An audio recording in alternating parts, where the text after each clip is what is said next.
And there is science to back it up that what you wear actually impacts your cognition and your brain. So there's evidence about that.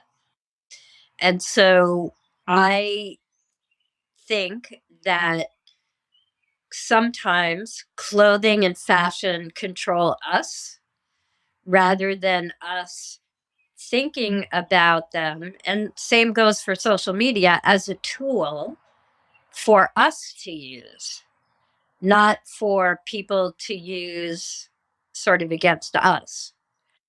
And so I'm going to be honest, I find a lot of the fashion right now very boring. The main fashion shows I watch now are menswear. I think some of them are very exciting. Much more innovative, no? Yes. And I think too that it really depends on your lifestyle. Like, during at the end of COVID, I moved out of the city. How I'm was live that? How was that move? Just by way of aside. Well, again, you can trace it through what I wear, right? So I've been dressing much more comfortably. I have really recycled a lot of my old clothes, and you dress according to, I think, the roles that you're playing, or who you might want to be at the moment. I've been taking care of my grandson, and I do a lot of caregiving for my two grandchildren right now. So just like when I was a young mom, I want to wear something comfortable. Like, this is a linen shirt dress. I have the two of them today, later. And so it's comfortable, but it's still kind of cool. Yeah, and super chic. You look fabulous. Thank you. Yeah. So, I think where I'm living now definitely has an influence on what I wear. Mhm. Are you wearing Uh, the sunglasses as much, by the way? From I'm another fellow sunglass wearer, I have to ask that's you that. that's real. I made that observation recently because that was the only way I could do it, because I hated having my photo taken. And so that was how I did accidental icon, but wearing sunglasses. Oh my God, that's brilliant. And I remember the first time I went to London to meet my new agent, she had set up a TV interview for me on BBC, and I was so nervous. And they wouldn't let me wear my sunglasses because of the glare. And finally, she said to them, she's got to wear those sunglasses. Just find a way to make it work. So recently, I've started to take some photos of myself, and I found myself putting on sunglasses, but then I'm looking at the photos and I like myself much better without them. Oh my God, that is incredible because I know that they are one of your signifiers, aren't they? Yes. And Yes. as I say, as a fellow sunglass, I mean, sometimes my children think I practically sleep in my sunglasses because I sort of can't be without them. So, what shifted? Well, I think the big shift I made during COVID was to go back to more of the way I was writing in my early blog posts. So I would have an outfit, and I'm doing this now on Instagram, or I would have a photo and then I write. I've been doing mini blogging on Instagram, before I just throw up some caption. So I think that I'm back to where I was, and I became much more vulnerable.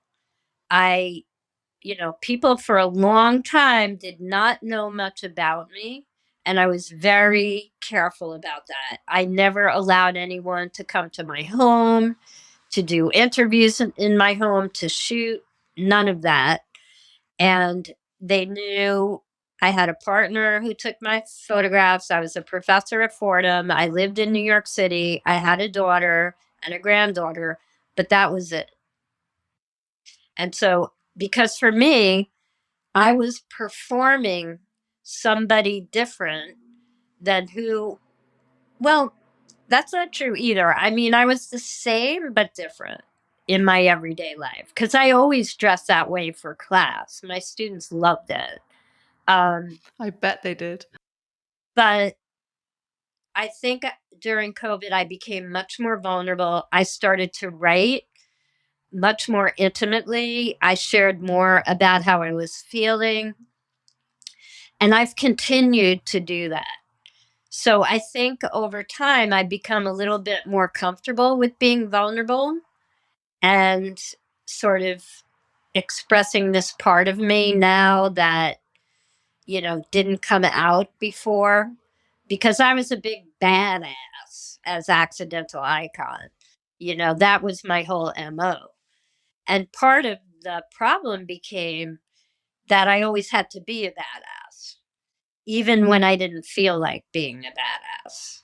And so now I feel like, okay, there's days I'm a badass, but then there's days, I'm having a hard day. And I write about that. How And does that feel? Does it give you a level of um, peace, or I don't know what other emotion you might attach to, but how does that make you feel now that you're revealing more of that part of you? It's just well, another part of you. it's interesting when I was doing the research for my book. One of the interesting things is that with a blog, you have a historical record. And then there's Instagram, which is a visual record. And what I saw was that on my blog, because there was a certain point in time, people were not really interested in the blog, it was all about the Instagram. And the image, right? So it's a visual Yes, image that's grabbing right. you in. Yeah. But I was quite vulnerable in my blog. I wrote a lot about how I was feeling about the experience, like, oh, I'm traveling so much. I missed my mother's 90th birthday party. Like, I actually had to laugh because it was like going back over like student process notes of their meetings with the client, and you could see all the stuff that they can't see at the time. And I was actually laughing because it was all there, over time, how it had changed and how sad I was feeling about that. And then on Instagram, you've got this woman all over the world and she's hanging off fire escapes and she's, doing this and that. And um, so it felt like these two parts of myself had come apart. And so to answer the question, I feel whole again. I mean, how fabulous is that, right? I feel so grateful and I feel, and now this summer I am have a lot the book is finished and my grandchildren will be I won't have as much responsibility and it's an open book. Well, I And think you so, and Calvin have to come to Europe. Come and visit us. oh, I love Europe. I love England. I love Amsterdam. Love Paris. Yeah, I am definitely I can feel all the European in me. Oh God, well listen, we are waiting for you, Lyn. So Lyn, I have to ask you this because it's people will want to know. You know, you love clothes, you love the power of clothes, the energy, the identity they can give you. Um, some people really struggle with clothing and they struggle with what they wear at different junctures. It could be a teenager or a 20-year-old or a 21-year-old starting their first job. I mean, at all points on the walk of life, there are reasons to have, fashion dramas or fashion queries. Some of our listeners will be wanting to know from you, what do they do? Where do they start? They're not comfortable with how they dress. They don't know which direction to go in. They just want to be themselves. They want to look good. They don't feel great. Maybe they don't feel good in their skin. Just a couple of pointers on steps to make, given that we're being very action oriented today. Yeah. Well, I call this styling from the inside out instead of outside in. And the other thing is Ray Kawakubo, who is the designer who does Comme des Garçons, who I adore. Yeah, incredible. Her first boutique had no mirrors because she wanted her clients to feel how the clothes felt on the body. So what I do, and it's really interesting because a lot of talk shows wanted me to come on and do makeovers and style other women. I cannot style other women. I can only style myself. So finally, the Today Show agreed to let me try my method. So what I basically do is I would say to your listeners, write down 3 traits or characteristics of yourself that you're happy with now or that you might aspire to. And amazingly, a lot of women have trouble with this. So I say, if you can't do it, ask, your best friend, partner, kids, whatever.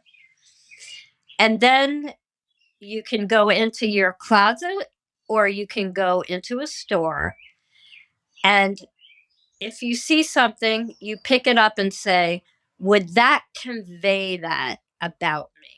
And if it does, then that's part of what you're going to keep. And if it doesn't, then you put it away. And in your own closet, because we're always changing, like I have clothes that I have kept that I will keep forever because they transcend time. And I love them. But there's also times that different clothes that I have a different meaning for me, but I may come back to them at some future point. But the main thing is that you then put the clothes on and you have to think of it as an experiment. So you have a pile of clothes that you've picked that are these characteristics that you've described. And then you just start trying them on and trying them on in different ways. Like I did not walk into my closet and say, oh, this is the outfit I'm going to wear. It would take me maybe an hour to figure it out because I would be trying this and that. And then let me try these earrings. It's experimentation. And that is the key to all of this, is that you cannot be afraid to experiment. 100%. And also to pay attention, how do the clothes feel on my body when I'm wearing them? Because you can put on a Chanel suit and it's not going to look like someone else who puts on a Chanel suit if your body is not comfortable wearing it. And so you're not going to project what you want to project by putting on something that somebody else thinks you should wear.